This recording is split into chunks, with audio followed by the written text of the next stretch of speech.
everyone. Welcome to I Feel Like Buddha. If you're joining us, it's because you, my friend, have a vision. You have a vision for your life, not as it is, but how it could be.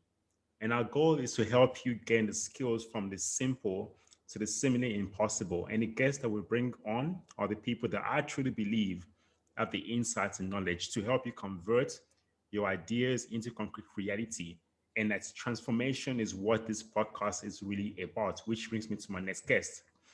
If you've ever thought about how to become happier, healthier, and even wealthier, and enjoy life every single day, improve your relationship with your spouse, work colleagues, family, friends, then you want to listen to my next guest because today we will be talking about the life-changing power of gratitude. My guest is the author of 10 books, including the Amazon bestseller, 30 Days, Change Your Habits, Change Your Life. His books have reached more than 400,000 readers and have been translated into more than 15 languages. I would like to welcome Marc Reklau. Marc, welcome. Hello, nice to be here. Thanks for having me. Welcome to I Feel Like Buddha. You know, I want to find out something. What made you and how did you go from reading about your autobiography so that you went from being unemployed to then becoming a writer? Like, what made you make a transition? Why didn't you just go and look for another job, like most people do, from being unemployed? That's what most of my friends and family asked me 7 years ago. Why don't? It was very easy. So I was very burned out also from my job. I had a dream of becoming like an entrepreneur, a life coach, and I did already the training before. So I was a trained life coach already. And then I said, okay, because I sent a couple of curriculums and I noticed, looks bad for me because I was 40 already. So I sent curriculums to Germany. They didn't even call me and then I just came to the conclusion that they said, this guy is lost. He has worked and lived 10 years in Spain. We can never put the German working ethic on him anymore.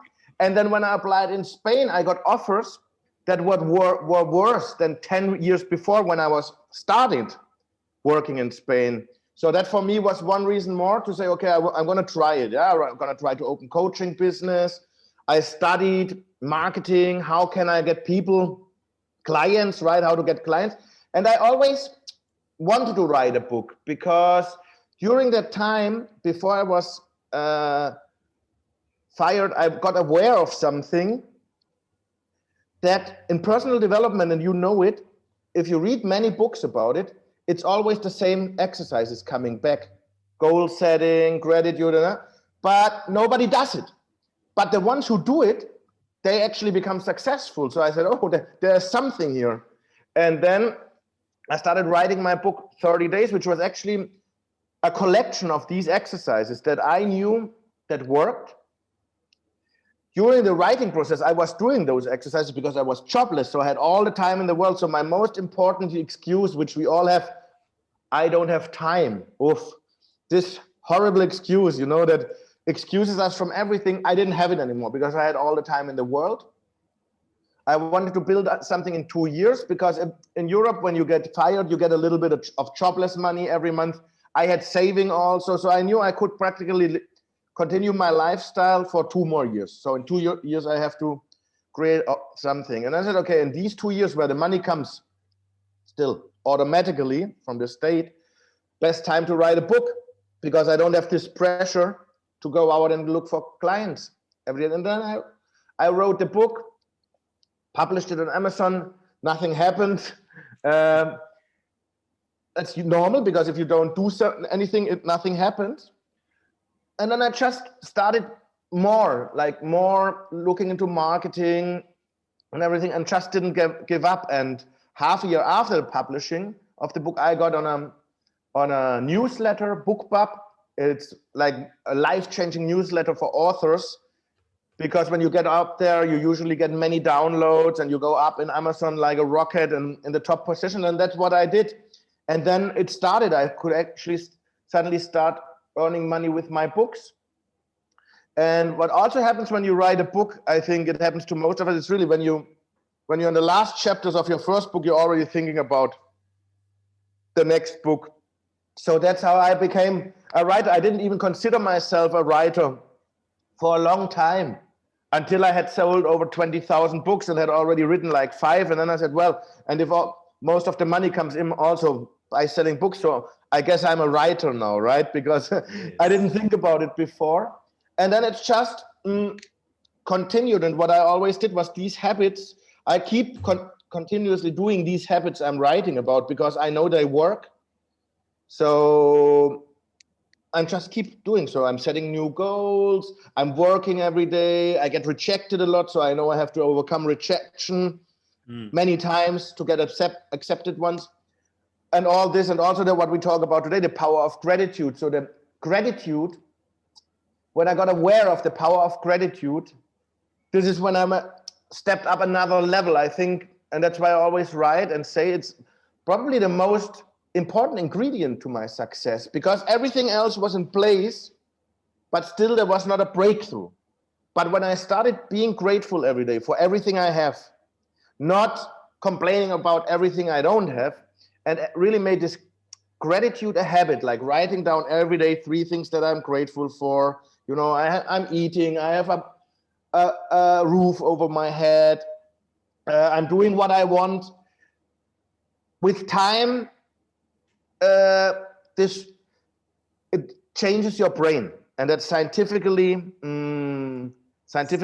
proven. Yes. 3-4 weeks, 6 weeks. If you write down everything 3 days that you are 3 things that you are grateful for, and if you really feel the gratitude. So I really feel the gratitude when I think about it. I really get goosebumps. Then your brain changes, so you start to be more optimistic. You start seeing more opportunities. You start being more healthy, and that's incredible. And it really works all the time. So I had only one client where it didn't work, and I was talking to her on Skype like to you now, you know, and she was like, and I looked at her. I said, when did you stop doing the gratitude exercise? And she was like, how did you see that now, you know? And I said, how did you see that? I said, no, I can see it in your face. Your face is different like 2 weeks ago. And she said, yeah, 2 weeks ago I stopped it because it didn't work. And I said, hold. How is that it doesn't work? Because this always works. So explain to me, because I want to learn. She said, yeah, well, because I did the gratitude. I said, how did you do it? Well, I wrote down, at least I have this, at least I have that. I said, no, my friend, this is not gratitude. This is lack. And if you do it like this, it works also. You see more lack. Suddenly everything around you seems like horrible. So I said, try the other way again. So that was a great lesson for me also to learn, to teach other people. When you do your gratitude, say, I'm grateful for. And you need to have that feeling, not at least I have a roof over my, because that is not that. So you can try to say, I'm grateful of having a roof over my head. So feels and sounds totally different than at least I have a roof over my head. And so that's one of the main things. So the language a person uses when they are being grateful is really important. A person needs to use it. A person needs to be grateful for, which is a more positive way, focusing more on the abundance. At least you are focusing more on the things that you actually like. Exactly. No, language is very important. And most of all, I mean, we know it of talking about with other people, what your language can do, right? But what we oftentimes don't look so much at is, how are we talking to ourselves? And this is really another success factor, another success habit. How are you talking to yourself, you know? You know, when you get rejected, it's easy for me to talk about it because I got rejected so many times, you can't even believe it. So how do you talk to you after you're rejected? You know, do you say, oh God, I knew it, I'm bad, my father already told me I will never amount to anything? Or do you say, okay, he didn't like it or she didn't like it. Well, I know, I'm convinced about my product, about my thing, so I will keep on. And this is the small difference that makes all the difference at the end. And and this is not something that, I mean, some people have it naturally, but the good thing is you can really practice it. And how do you practice it? Repeating, and every time improving a little bit. You know, when I get rejected or when I fail, it hurts. It still hurts. It's not nice. We would all love that everybody says yes to us all the time, but that doesn't mostly not happen. But you learn how to deal with it. And the better you learn how to deal with it, the better it will get for you, because we also have to think, we live in a world where everybody wants instant gratitude, quick success, shortcuts to success. And I don't know, maybe you know some people who have made it instantly, but all the people I know, because maybe I'm another generation, it was all hard work. Yes. It was a lot, sometimes 7, 8, 10 years until the success comes. Absolutely. And we have to be aware of it. And I noticed many times people want it too quickly. Also, maybe now today, people listen to us and they do the gratitude exercise 1 week and they say, oh, this doesn't work. Oh. No, do it 6 weeks. And if after 6 weeks you don't notice a positive change, then you do it another 2 weeks until you notice the change. Absolutely. Why does gratitude work? I have no idea. I think because it's the most powerful force in the universe, gratitude. I think because it contains love, but I can't give you an explanation because I have to tell you also one thing. When things work, I don't question them. When things don't work, then I go down and analyze and say, oh, why does it that? But when it works, I never question it. But I just know there were scientific studies that came to the same conclusion. So that for me is enough. I don't need more, when it works, keep doing it. When it don't works, change. That's also some very easy, absolutely, like guidance. Yeah, absolutely. And why do you think it's so hard for some people to be grateful? Because it seems like for a lot of people, it's something that is so small that you can do. Maybe it can take you less than 5 minutes in your day. But why don't people do it? Because we are not wired like this. Because we are wired differently. Our brains are wired to see problems everywhere. Why? Because 20,000 years ago or 10,000 years ago, when you couldn't see, when you hear a noise and you didn't see it's a problem, you are dead, when you're in the wilderness or whatever. So that's, our brains are wired like this. So we have to rewire them. And also, it's easier. It's easier to concentrate on everything that doesn't work very well. And a lot of things we take for granted. Look, I discovered gratitude 7 years ago. I was 40. What did I do between 0 and 40? Why wasn't I grateful? I had a great life already, but it's just not, I think also nobody teaches us. Although the Bible, for example, the Bible teaches us, but I didn't understand it. Yes. I didn't understand it. I didn't understand. So when I prayed, I was always to get something. And when it didn't come, I was like, this praying doesn't work. When I start just giving gratitude to the universe, to God, to destiny, to whatever, more came. So at the end, we have to learn it, but it's totally worth it. It changes everything, I can tell you. And there are many people in the world that are already grateful, and I think they have nice lives, Absolutely. It's so important. Yeah. Absolutely. In your book, it's important that we can learn it. Sorry about that. In your book, you mentioned that you could see your relationship start to change when you started being more grateful. Can you tell everything me around you?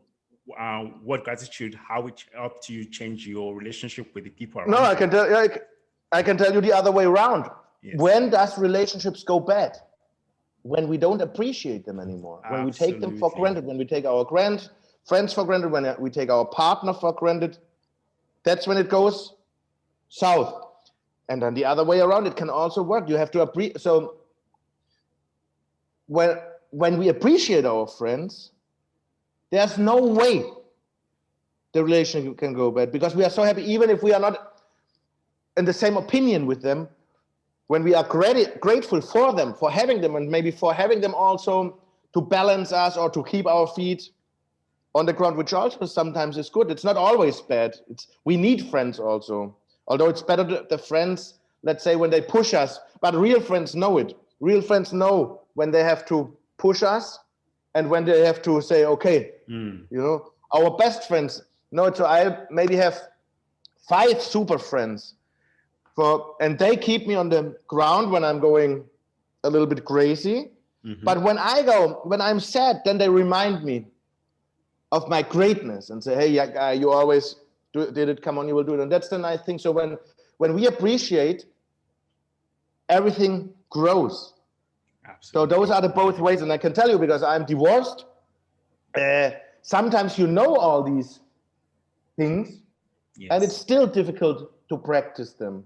So with my old job and with my ex-wife, I couldn't. But now I can. And that's the important thing also. So for me, is really that in new relationships, I improve and I don't make the same mistakes that I did before, because that for me was also many times. So my relationship also always had the same pattern. And until I didn't sit down, reflect, think, what is this? It was always the same. I had to solve the problem. And then afterwards, the same pattern didn't repeat. So that's also something. When you have something in your life that repeats a pattern, maybe at jobs and relationships, whatever, sit down and analyze it. That's when I analyze, where I say, okay, because I know that. I say, okay, when a problem comes up over and over again, then I have to look at it. It can be also when you're an entrepreneur. Yeah, what do? Do I change clients? That's difficult, because if he pays a lot. Or do I change payment conditions to at least have 50% before and something? So always analyze when patterns are repeating. Absolutely. And, I want to take you back to the relationship one, because in relationships, often when a relationship is not working out, people start looking for like so many different things. And you nailed it right there when you said that often most relationships go awry because the one person doesn't feel appreciated, and people often don't feel appreciated, and that's why they become unhappy. That's why you lose your influence over them. You are not able to get what you want from someone if you don't appreciate them, or if they don't feel appreciated. And similarly with yourself and with myself, it's hard for someone to get what they want from me if I'm like, you don't appreciate me, like you don't appreciate anything that I do. And the same, I feel the same principle also applies in business, because in your book you mentioned that gratitude also helps in businesses with employees. Can you just take us through that? Yeah. It was fantastic when I found that, because really so there are also various studies in business. Sean Aker is a great researcher. The Happiness Advantage is a great book he wrote, how scientifically you can become happier, with the scientific proof. And then he wrote also about business, about teamwork, and it was really incredible. So he said, when you have an enterprise and you appreciate your employees and you just be grateful with them, I think it was once per quarter, 4 times a year, the retention rate in the first year goes from 80% to 96%. So if you have 100 employees, instead of 14 leaving instead of 20 leaving the enterprise, only 4 leave. That's a lot of money, because every employee, to put him in new, costs 1 to 3 times his salary and things like that. So it's so easy, and we know it. I mean, in my work, my best work days were when my boss said something nice to me. And Sean Aker made another study. He was with one of the cruise lines, and then he also made a survey. He surveyed the employees, and he said, of course, so he said, what was your best day at work? And he said, of course, it's people who work on a cruise line, they see the world, they can go to the jungles and this and that of the Amazon or whatever. And they said, yeah, he thought they would come and tell them something like this, oh, I saw this beautiful country or something. And it was like 90 of 100 said a day when their boss was praising them. And when you can be aware of that as a businessman, then this is awesome. But still, it's always about personal responsibility, because when you are at a job where they don't appreciate you, you have a choice. You can still appreciate that you have a work, that you get your salary, that maybe have fun at your job, that maybe your colleagues are nice or whatever. So there's always something to appreciate. But still, if it gets too much for you, when you are not, then it's up to you to look for a new job. Nobody said you have to stay in a job where your boss don't appreciate you. And it's very funny. I had once a coaching client, and he was a sales manager, and they actually only wanted to improve his sales when we worked together. But then we also came, because he wasn't appreciated by his boss. And then we did exactly those things, what can you do to be more grateful for your job or whatever, but also what do you want of a job? And then he came with a list, what he needs to feel appreciated, to be happy at work. And his boss of this list, no point. He wasn't nothing. He wasn't doing nothing. But this guy kept working, kept doing, kept selling. And like half a year later, he got a job offer from the competition. And it was like on his list, everything was covered. And then he left. It was very easy for him to make the decision because he knew what he wanted. And then that opportunity came, and then he could see it. Because many times we don't even know what we want, and then it's very difficult. We just go, wandering. And the great thing is, for the longest time of my life, I was like this. So I can totally feel it. When I write, I can practically write about my mistakes that I made. Absolutely. And then maybe to help other people to not make the same mistakes, right? Absolutely. So, for example, 30 Days, this is my best-selling book. It's the whole book, what I said before, it's a collection of exercises, but the theory is very short. I try to write it very short, very quick, so that the people come to the end of the chapter and do the exercise. Why? Because in my life, I read many books. They were so long and so dense. And when I came to the end of the chapter and they said, now write down 5 things you are grateful for, I said, no, I can't. I'm too tired now after reading all this. So since I'm 16, I read personal development books, but I never did the exercises. 7 years ago, I started doing the exercises because I had no more excuses left. And my life changed incredibly in 7 years. I couldn't even imagine it. So I work with visualizing and everything, but looking at this now, what I have, I could never have even imagined it in my dreams. So I live in Malta now. 2 years ago, I didn't even know where Malta is, that it is so beautiful as it is. It is. So I could not have, after 5 years ago, I couldn't have said, oh, one day I want to live in Malta, because I didn't know. I was in Spain. I didn't know. So life is kind of a mix of you visualize, but somehow destiny or God or the universe, whatever you want to refer to, brings you there when you act correctly. If you give your best every day, and sometimes your best is only 50%, not a problem, but just try to do your best every day, make goals anyways, work on your dreams, then someday it will happen. But look, it took me 7 years. Maybe you can make it in 5, maybe somebody can make it in 3, but as we said before, I think the biggest mistake is we think we can have it in a month or in a year. And sometimes it's not so easy. And if you look at the cases. Yeah, absolutely. I just want to add there to anyone that's listening, right? Because I have a little bit of a confession to make on my side, because I started practicing gratitude religiously towards the end of 2019, from around November 2019 into December 2019, and in a period of less than a month, because I was practicing gratitude through a visual meditation technique. And I coupled that as well with visualization of love, of forgiveness, of my long-term goals, what I'm going to do in my day for me to make sure that I'm not just chasing my long-term goals, but every single day, because my goal every single day became to have the best day possible and to be happy every single day, because you can only take things one day at a time. Happiness is always now in the present.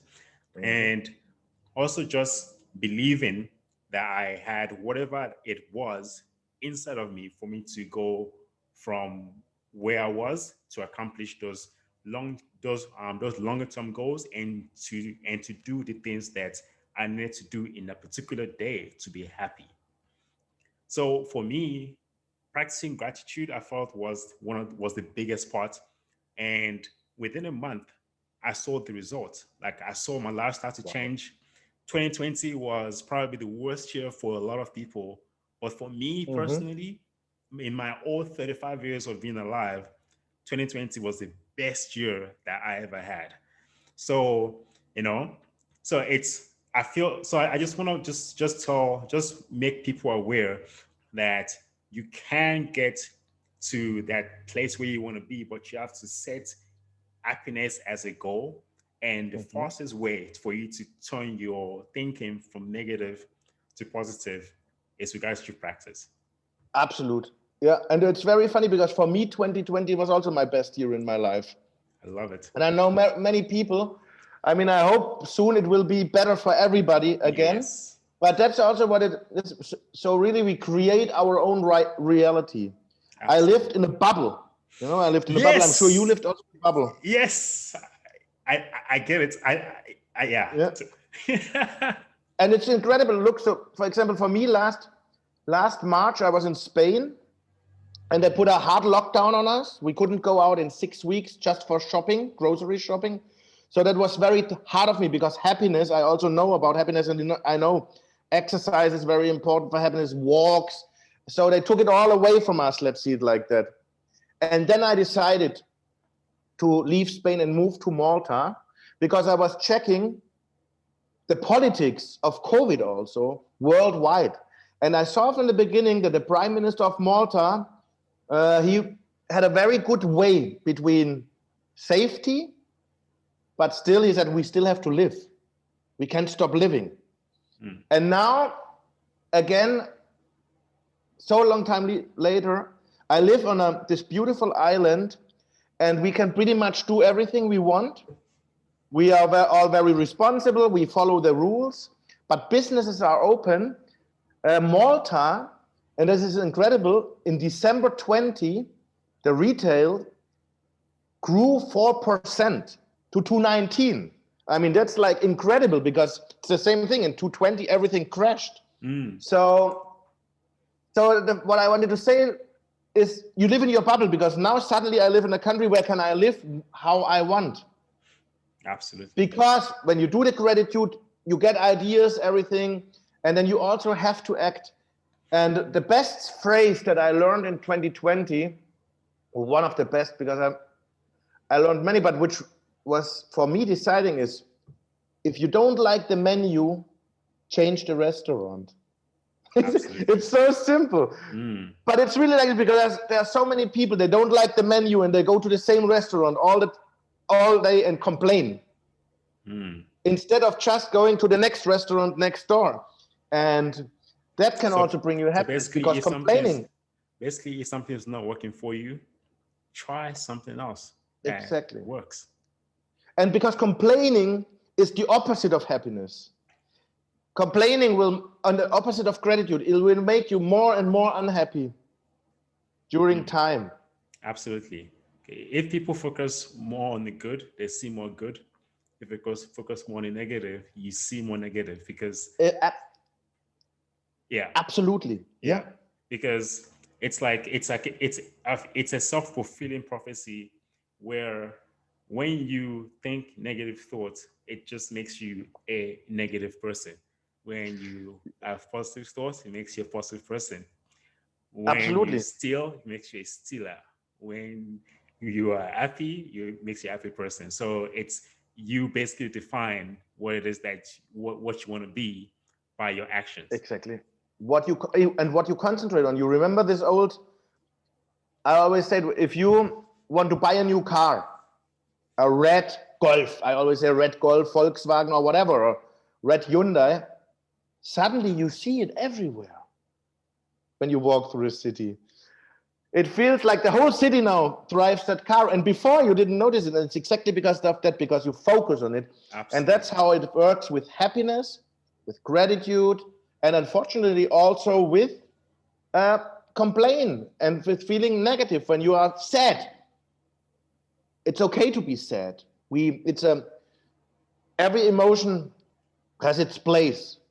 But if you concentrate too much in being sad and then you will see more and more and more why you can be sad. So when I get sad, I accept it, but then I shift slowly the focus of, okay, how can I get out of this again? Because being sad a day is okay, 2 days maybe even 4 days, but if it gets too long, then you have to look, am I still really grieving?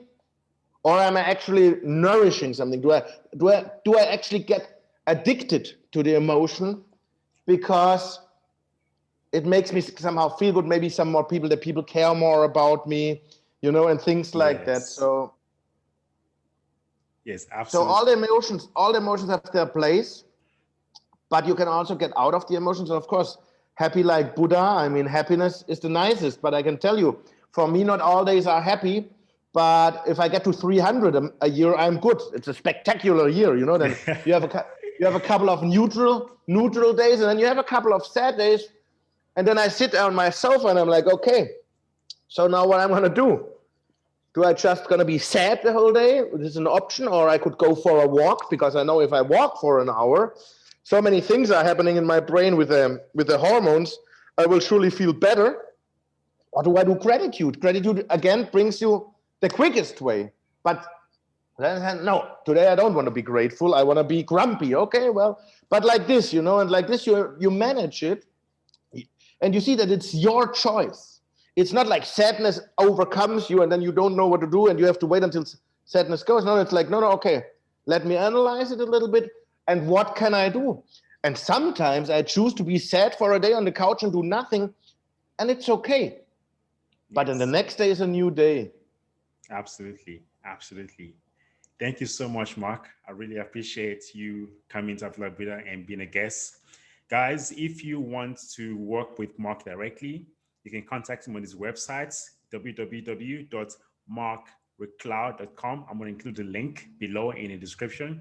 And you can also find more information about him as well on his Twitter handle. It's Marc Reklau. If you want to connect with him on Twitter, you can connect with him as well on Instagram and on Facebook. And Marc, I have to say, I'm off Twitter and off Facebook. I left Twitter and Facebook, so I'm on Instagram, or they can reach me via email.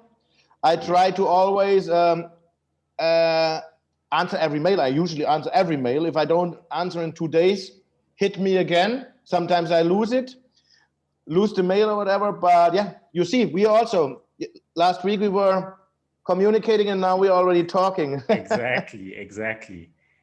Thank you so much, Marc. And you mentioned, thank you. You mentioned something about you just finished a new book, and you are someone that has published several Amazon bestsellers. And I just want to ask you, how does a person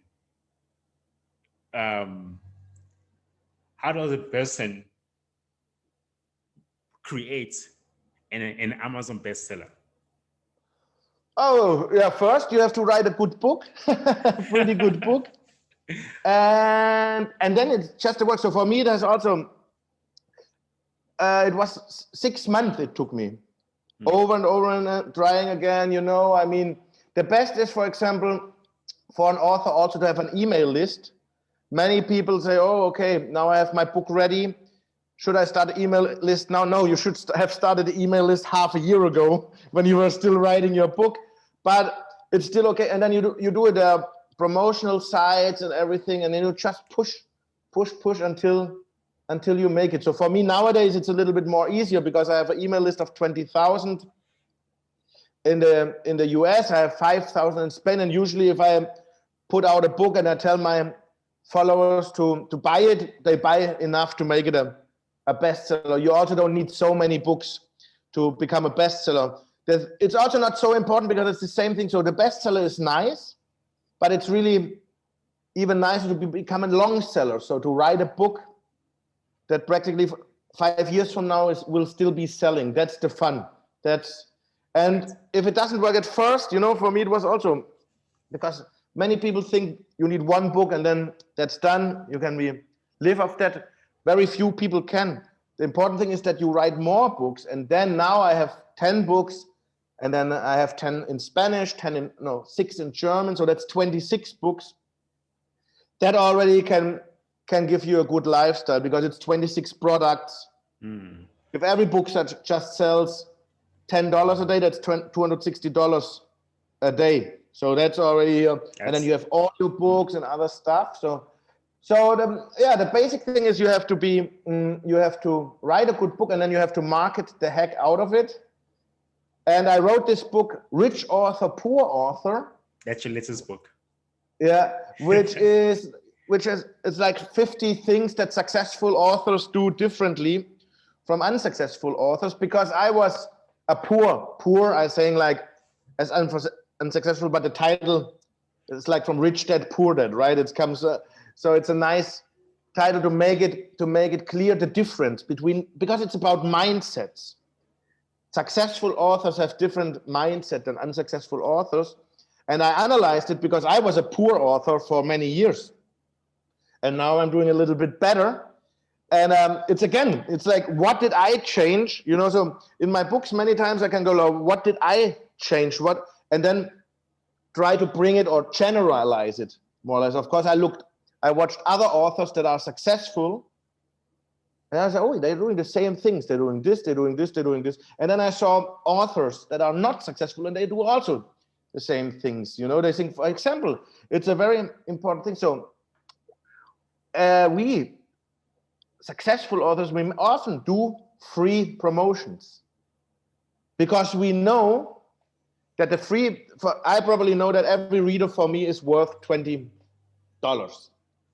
Even if I give my book, so if I give my book away for free to 5,000 people on Amazon, I'm not feeling like I'm losing money. I'm feeling like I'm winning because it's 5,000 new readers. Let's say if every 5 of them buys 2 more books, that's a good conversion. Many unsuccessful writers say, no, I will not give away my book for free. It was too hard work. So you say like, wow, okay. So you have really all the successful authors do that. That doesn't mean that now everybody writes me and say, give me your book for free, because that doesn't work. But there are promos. I do once or twice a year. I give books away for free, and for me, I'm a little bit strange of it because, of course, how it is as an entrepreneur. Many people want things for free, and for me, it's always important that I decide when it's for free and who it's for free. It's also the same with conferences. When somebody wants me to speak at their conference and they are making a lot of money, but they want me to speak for free, I say, no, I won't speak for free at your conference. But on the other hand, I see a conference that wants the good for people, that donates the money to build a school. Then I will go and talk there for free. So I think for businessmen, it's also important that you decide when you give it for free and when you make people pay. So as an author, it's also important to realize that you're not just a writer, you're also an entrepreneur. You're a business person. Absolutely. So that's something, that's also one of the things. So the rich authors, the successful authors, we see it as a business. And of course, we love writing, and I love every nice review that comes, every person that tells me, wow, your book helped me a lot. This is fantastic. This is the most beautiful. But I also like the money coming in, because that's what feeds me at the end. Exactly. Thank you so much, Marc. I really appreciate you coming. Thank you. Buddha. Thanks for having me. And we'll hopefully see you very, very soon to talk more about how to become an Amazon bestseller. Okay. Anytime. You know how to reach me. Thank you. Thank you. Bye. Bye. I'm not